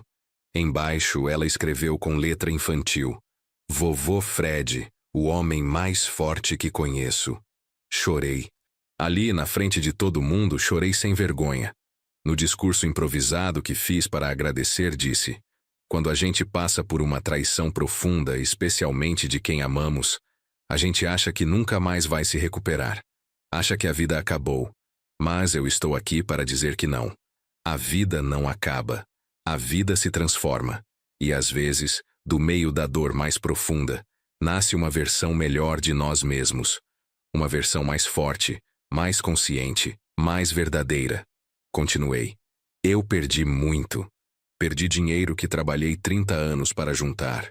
Perdi a confiança no meu filho. Perdi a ilusão de que família é sempre um porto seguro. Mas ganhei coisas que dinheiro não compra. Ganhei dignidade. Ganhei autonomia.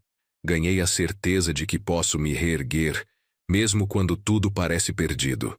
E ganhei cada um de vocês aqui, que são minha verdadeira família agora. O Benedito levantou o copo. Um brinde ao Alfredo, um homem que transformou abandono em recomeço, dor em força, perda em ganho. Todos brindaram. E naquele momento, rodeado de amor verdadeiro, percebi que tinha vencido. Não tinha vencido uma batalha judicial. Não tinha recuperado todo o meu dinheiro. Não tinha destruído meus inimigos. Mas tinha vencido algo muito maior. Tinha vencido o desespero. Tinha vencido a tentação de me tornar amargo, vingativo, fechado. Tinha escolhido me reconstruir ao invés de me destruir. Os anos seguintes trouxeram mais estabilidade. A oficina se consolidou como referência em instalações elétricas residenciais na região. Consegui contratar mais um funcionário e até comprar uma van usada para transportar materiais e equipamentos. O faturamento mensal chegou a R$ 10.000, dos quais cerca de 5.000 ficavam como lucro líquido depois de todas as despesas. Não era riqueza, mas era conforto, era segurança. Era a possibilidade de planejar o futuro sem medo. Com a situação financeira mais tranquila, consegui realizar alguns sonhos pequenos que tinha engavetado. Comprei um celular melhor para substituir o velho que travava toda hora. Reformei a casa da Vera. Trocamos o piso da cozinha que estava quebrado. Pintamos as paredes e instalamos um chuveiro elétrico novo. Viajamos para o litoral, para Cabo Frio. Passamos um fim de semana numa pousada simples. Caminhando na praia, comendo peixe fresco, namorando como 2 adolescentes. Também consegui ajudar o Rafael financeiramente de vez em quando ele precisava. Não grandes quantias, mas o suficiente para cobrir alguma despesa inesperada com as crianças. Médico, material escolar, uniforme novo. Eu ajudava porque queria, não porque me sentia obrigado. E fazia questão de deixar claro que era empréstimo, não doação. Rafael sempre devolvia. Às vezes demorava um pouco, mas devolvia. Essa dinâmica nova, onde eu tinha o poder de escolher se ajudava ou não, onde eu estabelecia os termos, era libertadora. Não era mais o pai submisso que dava tudo sem questionar. Era o pai que amava, mas que também se respeitava. O Pietro completou 15 anos e começou a trabalhar comigo aos sábados como menor aprendiz. Paguei o registro certinho, tudo na lei. Ele ganhava meio salário mínimo e aprendia o ofício. Era responsável. Chegava no horário, prestava atenção, fazia perguntas inteligentes. Via nele não só meu neto, mas talvez meu sucessor. A Melissa se revelou talentosa com desenho. Fazia projetos incríveis de como as casas poderiam ser organizadas, decoradas. Comentei com ela que a arquitetura poderia ser uma boa carreira. Ela ficou empolgada com a ideia. Comecei a guardar um dinheiro separado para ajudar com a faculdade dela quando chegasse a hora. Meu relacionamento com a Vera se aprofundou ainda mais. Depois de 3 anos morando juntos, ela me fez uma proposta inesperada numa noite tranquila de quinta-feira. Alfredo, vamos casar. Olhei para ela surpreso. Casar? No papel? Quero casar com você, oficializar.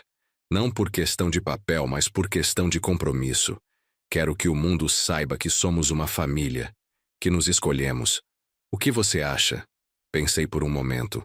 Depois de tudo que passei, A ideia de me comprometer oficialmente com alguém me dava um frio na barriga.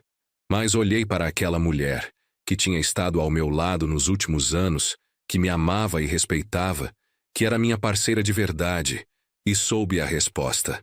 Vamos casar, mas nada muito grande, algo simples, só para os mais próximos. Casamos num sábado de manhã no cartório, com festa pequena à tarde na igreja do Benedito. Só uns 40 convidados. Cerimônia simples, almoço comunitário, bolo caseiro que a Dalva fez. Mas estava perfeito. Era autêntico. Era nosso. O Rafael foi meu padrinho. Quando me pediu isso, fiquei surpreso. Tem certeza, Rafael? Depois de tudo? Tenho, pai. Você me deu uma segunda chance de ter você na minha vida. Queria estar ao seu lado nesse momento importante.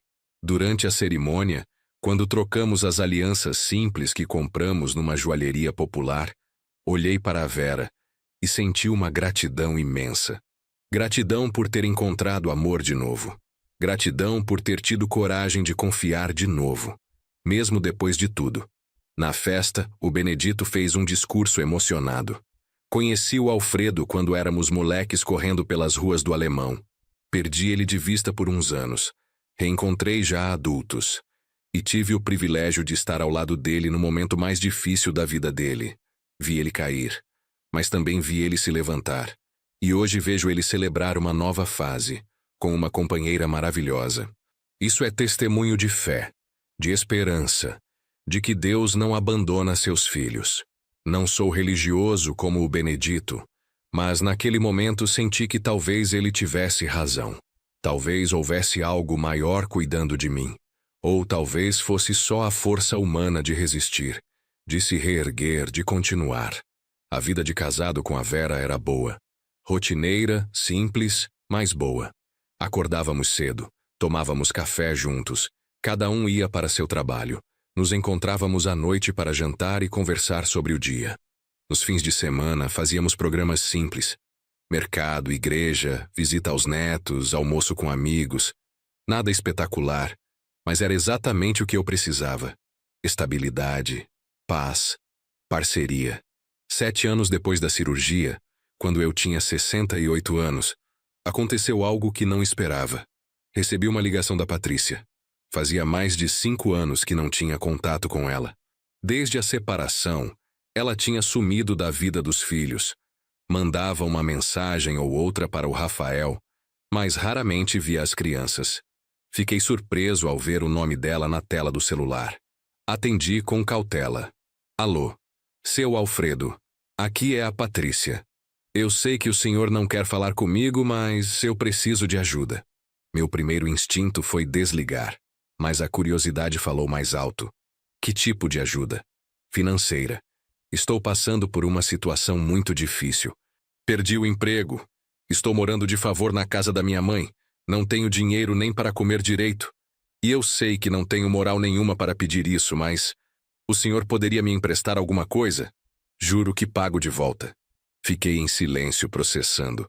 A mulher que tinha me expulsado de casa, que tinha conspirado contra mim, que tinha me tratado como lixo, estava me pedindo dinheiro. A ironia era tão absurda que quase ri. Patrícia, você está me ligando para pedir dinheiro emprestado? Depois de tudo que você fez? Eu sei, seu Alfredo. Eu sei que não mereço nada do senhor, mas estou desesperada. Não tenho mais ninguém para recorrer. Minha família não tem condições de me ajudar. Meus amigos sumiram. O Rafael não fala mais comigo. O senhor é minha última opção. Senti uma mistura de emoções. Parte de mim queria desligar na cara dela. Parte de mim sentia uma satisfação amarga de vê-la humilhada, pedindo para quem ela desprezou. Mas havia também uma parte, pequena mas presente, que sentia pena. Quanto você precisa? 2.000 reais. Só para pagar umas dívidas urgentes e comprar comida. Eu pago de volta, juro, quando conseguir outro emprego. 2.000 reais. Não era nada para mim agora. Eu tinha esse dinheiro sobrando. Mas a questão não era se eu tinha. Era se eu devia. Patrícia, me diz uma coisa com sinceridade. Por que você me tratou daquele jeito? O que eu fiz para merecer ser expulso de casa recém-operado? Houve um silêncio longo. Depois ela suspirou. O senhor não fez nada, seu Alfredo. Eu que estava errada. Eu era arrogante, egoísta. Achava que o mundo girava em torno de mim. Vi o dinheiro do senhor como oportunidade de ter a vida que eu sempre quis. E quando o senhor ficou doente, vi como peso, como problema. Tive medo que o senhor ficasse dependente desse trabalho, atrapalhasse meus planos. Então convenci o Rafael a tirar o senhor de casa. Foi cruel, foi covarde. E agora a vida está me cobrando. Perdi tudo. Meu casamento, meus filhos, meu emprego, minha dignidade. E entendo se o senhor disser não. Eu mereceria. A sinceridade na voz dela me pegou de surpresa. Não era a Patrícia arrogante que eu conhecia. Era alguém quebrado, humilhado pela vida, pedindo misericórdia. Pensei no que fazer. A Vera, que estava ao meu lado e tinha ouvido a conversa pelo viva-voz, sussurrou. A decisão é sua, amor. Mas lembra que perdão não significa aceitar o que foi feito. Significa liberar a raiva que te machuca. Respirei fundo. Patrícia, vou te dar os R$ 2.000. Mas não é empréstimo, é doação. Porque eu sei que você não tem como devolver. E não quero ficar esperando, cobrando, alimentando ressentimento. Considere um presente. Não porque você merece, mas porque eu escolho ser generoso. Ela começou a chorar do outro lado da linha. Obrigada, seu Alfredo. Muito obrigada. O senhor não sabe o que isso significa para mim. Mas tem uma condição. Continuei. Você vai usar esse dinheiro com responsabilidade. Não vai gastar com bobagem. Vai resolver suas dívidas, comprar comida, procurar emprego. E vai tentar se reconectar com seus filhos. O Pietro e a Melissa sentem falta da mãe, mesmo que não digam. Eles merecem ter você na vida deles, se você estiver disposta a ser uma mãe de verdade. Eu estou, seu Alfredo. Eu juro que estou. Vou fazer diferente. Vou ser melhor. Transferi o dinheiro na mesma hora. Não por ela, mas por mim. Porque segurar rancor, alimentar raiva, seria dar a ela poder sobre minha paz. E eu não ia permitir isso. Depois que desliguei, a Vera me abraçou. Você é um homem bom, Alfredo. Um homem de verdade. Não sei se sou bom, mas escolho não ser amargo. A amargura me destruiria por dentro. Contei para o Rafael sobre a ligação. Ele ficou surpreso. Você deu dinheiro para ela? Depois de tudo? Dei. E me sinto em paz com isso. Ela está pagando o preço das escolhas dela. Não preciso fazer ela sofrer mais. A vida já está fazendo isso. Rafael balançou a cabeça admirado. Você é melhor que eu, pai. Eu não teria essa grandeza. Não é grandeza, filho. É escolha. Todo dia acordo e escolho não deixar o que aconteceu me definir. Escolho seguir em frente. Escolho ser feliz apesar de tudo. A Patrícia realmente tentou se reconectar com os filhos depois disso. Começou devagar, com mensagens para o Rafael perguntando das crianças, depois pedindo para visitá-los.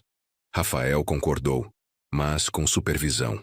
Ela ia ao apartamento dele, passava algumas horas com o Pietro e a Melissa, depois ia embora. No começo as crianças eram distantes, mas aos poucos foram se abrindo. A Melissa especialmente sentia falta de ter uma mãe presente. O Pietro era mais resistente, mais machucado pelo abandono. Mas com o tempo, com consistência, a Patrícia foi reconquistando um espaço pequeno na vida deles. Nunca seria como antes, mas era melhor que nada. Eu não tinha contato direto com ela. Não precisava, mas via pelos meus netos que ela estava tentando. E isso era suficiente. 8 anos depois da cirurgia, a oficina estava tão estabelecida que comecei a pensar em aposentadoria. Não completa, mas parcial. Queria trabalhar menos, delegar mais. Aproveitar a vida que eu tinha reconstruído. O Pietro, agora com 17 anos, já era praticamente um eletricista formado. Fazia serviços complexos, tinha clientes próprios, era responsável e competente. Chamei ele para uma conversa séria. Pietro, você gosta do que faz? De verdade gosta? Ou está fazendo só porque é o negócio do avô? Ele pensou antes de responder. Eu gosto, vô. Gosto de trabalhar com as mãos, de resolver problemas, de ver o resultado do meu trabalho. E gosto de trabalhar com você. Me sinto útil, sabe? Me sinto que estou aprendendo algo valioso. Sorri.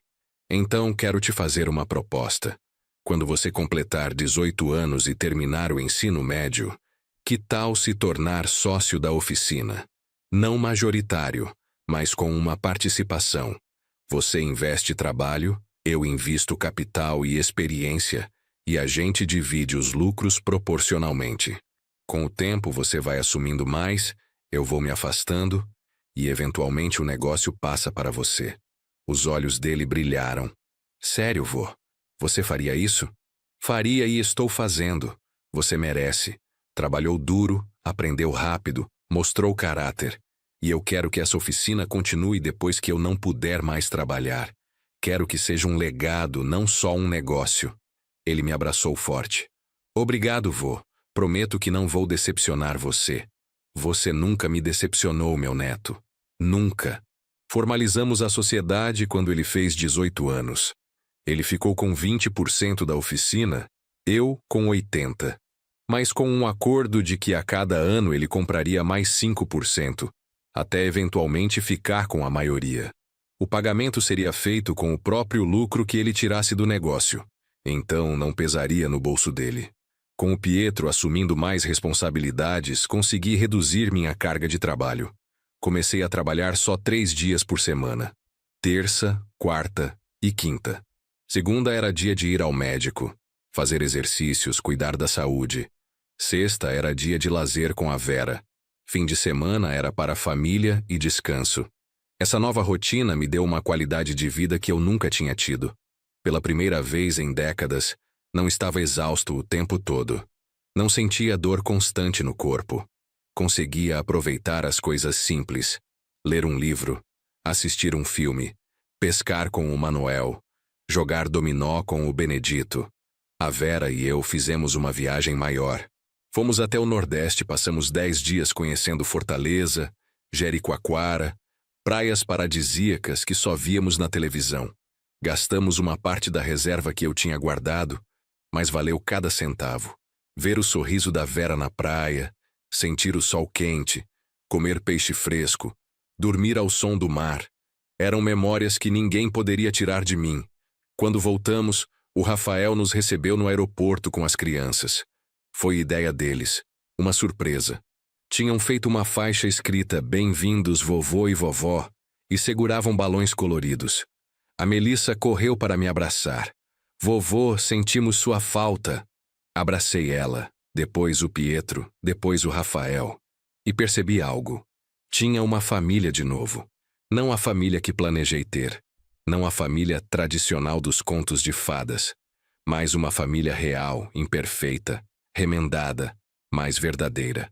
9 anos depois da cirurgia, aos 70 anos completados, fiz uma festa de aniversário maior. A Vera insistiu. 70 anos é marco importante, Alfredo. Vamos celebrar direito. Alugamos um salão comunitário, convidamos mais de 100 pessoas. Amigos, clientes, gente da igreja, familiares. A festa teve bolo grande, churrasco, música ao vivo com um grupo de pagode que o Robson, filho do Benedito, tinha montado. Durante a festa, subi no palquinho improvisado e pedi o microfone. Queria falar. Pessoal, obrigado por estarem aqui hoje. 70 anos é muito tempo de vida. E olhando para trás, vejo uma jornada cheia de altos e baixos. Perdi pessoas que amava. Fui traído por quem confiava. Passei por provações que achei que não ia superar. Continuei. Mas estou aqui, de pé, inteiro, feliz. E sabe por quê? Porque aprendi que a vida não é sobre o que acontece com a gente, mas sobre o que a gente faz com o que acontece. Quando me jogaram para fora de casa, recém-operado, sem ter para onde ir, eu tinha 2 escolhas: desistir ou lutar. Escolhi lutar. E essa escolha fez toda a diferença. Olhei para as pessoas na plateia. O Benedito e a Dalva que me acolheram. A Vera que me amou. O Pietro e a Melissa, que me deram propósito. O Rafael que, apesar de tudo, estava ali. Para quem está passando por um momento difícil agora, para quem se sente traído, abandonado, sem esperança, eu digo: não desista.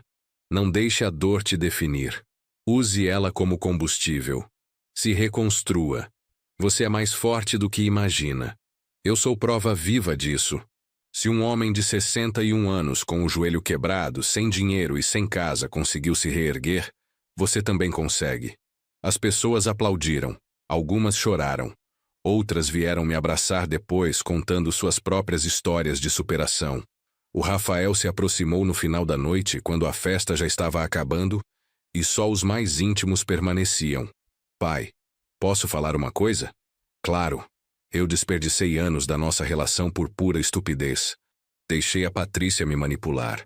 Deixei o materialismo me cegar. E machuquei o homem que mais me amou na vida. Não tem perdão para isso. Mas quero que você saiba que eu aprendi. Estou criando meus filhos diferentes de como eu agi com você. Estou ensinando eles sobre gratidão, sobre respeito, sobre caráter, para que eles nunca façam com ninguém o que eu fiz com você. Segurei o ombro dele. Isso é tudo o que eu posso pedir, Rafael. Que você seja melhor. Que quebre o ciclo. Que ensine seus filhos a serem pessoas de valor. Estou tentando, pai. Todo dia estou tentando. Então está bom. É tudo o que importa. 10 anos depois da cirurgia, quando estava com 71 anos, acordei numa manhã e percebi algo extraordinário. Estava feliz. Genuinamente, profundamente feliz. Não tinha a vida que planejei. Não recuperei todo o dinheiro que perdi. Não tinha a aposentadoria confortável que sonhei. Mas tinha algo melhor. Tinha paz. Sentei na varanda da casa com uma xícara de café, olhando o sol nascendo, e fiz um balanço da minha vida. Tinha uma esposa que me amava de verdade. Tinha um negócio próspero que seria legado para meu neto. Tinha amigos leais. Tinha saúde razoável para minha idade. Tinha uma relação reconstruída com meu filho. Não perfeita, mas honesta. Tinha meus netos presentes na minha vida. Tinha dignidade reconquistada. A dor da traição ainda existia. Provavelmente sempre existiria. Cicatriz que nunca desapareceria completamente. Mas não me controlava mais. Não me definia mais. Era parte da minha história, não o final dela. Para quem está lendo isso agora, especialmente se você está passando por algo parecido, quero deixar algumas lições que aprendi. Primeira, seu valor não depende de como os outros te tratam. Mesmo quando me jogaram fora como lixo, eu continuava sendo um homem de valor. Trabalhador, honesto, capaz. Não deixe ninguém te convencer do contrário. Segunda, perdão não significa aceitar o inaceitável. Perdoei meu filho, mas estabeleci limites claros. Perdoar é liberar a raiva que te machuca. Não é dar carta branca para te machucarem de novo. Terceira, nunca é tarde para recomeçar. Aos 61 anos, recém-operado, sem casa e sem dinheiro, eu recomecei. E você também pode. Não importa a idade, não importa a situação. Quarta, invista em relacionamentos verdadeiros. O Benedito valeu mais que 1000 parentes de sangue. A Vera valeu mais que décadas de casamento de conveniência. Qualidade importa mais que quantidade. Quinta, tenha sempre um plano B financeiro. Meu erro foi colocar tudo numa cesta só. Confiar cegamente. Mantenha sempre uma reserva que só você controla. Sempre. Sexta, não tenha vergonha de pedir ajuda. Se não fosse o Benedito me acolhendo, a doutora Marina me defendendo, a Dalva me alimentando, eu não teria conseguido. Humildade para aceitar ajuda é força, não fraqueza. Sétima, transforme dor em propósito. Compartilhei minha história e ajudei outras pessoas. Minha dor não foi em vão se serviu para inspirar alguém. Enquanto terminava meu café, a Vera saiu na varanda. Bom dia, amor. Em que você está pensando? Em como a vida é estranha. 10 anos atrás eu estava sentado numa varanda diferente, expulso, quebrado, sem esperança. Hoje estou aqui, nesta varanda, reconstruído, em paz, com esperança de novo. Ela se sentou ao meu lado, pegou minha mão. Você lutou por isso, Alfredo. Cada dia, cada escolha, você lutou. Merece toda a felicidade que tem agora. Olhei para aquela mulher, minha companheira, minha parceira, e sorri. Sabe o que eu aprendi com tudo isso, Vera? Que a vida pode te tirar muita coisa. Pode te tirar dinheiro, casa, até pessoas que você ama. Mas tem algo que ninguém pode tirar. Sua escolha de como reagir. Sua escolha de continuar. Sua escolha de ser feliz apesar de tudo. Essa escolha é sua e de mais ninguém. Ela encostou a cabeça no meu ombro. E você escolheu bem, meu amor. Escolheu muito bem. Ficamos ali, em silêncio, assistindo o dia clarear. Um novo dia. Uma nova oportunidade. Uma nova página da história que eu estava escrevendo com minhas próprias mãos. Eu era Alfredo Pires, 71 anos, eletricista, sobrevivente, vencedor. E minha história não tinha acabado. Ainda havia muitos capítulos pela frente. Capítulos que eu escreveria do meu jeito, nos meus termos, com minha dignidade intacta. E se você está passando pelo seu momento mais escuro agora, saiba disso. Você também vai superar. Você também vai se reerguer. Você também vai olhar para trás um dia e ver que a queda não foi o fim. Foi apenas o começo de uma versão mais forte de você mesmo. Não desista. Nunca desista. A vida ainda tem muito a te oferecer. E você ainda tem muito a oferecer à vida. Se esta história tocou você de alguma forma, compartilhe com alguém que precisa ouvir que é possível recomeçar. Comente abaixo de onde você está assistindo e conte sua própria história de superação. Sua voz pode ser exatamente o que outra pessoa precisa ouvir hoje. E lembre-se, você é mais forte do que imagina. Você é mais valioso do que qualquer um que te desvalorizou fez você acreditar. Você merece dignidade, respeito e uma vida boa. Continue lutando. Continue acreditando. Continue caminhando. O melhor ainda está por vir.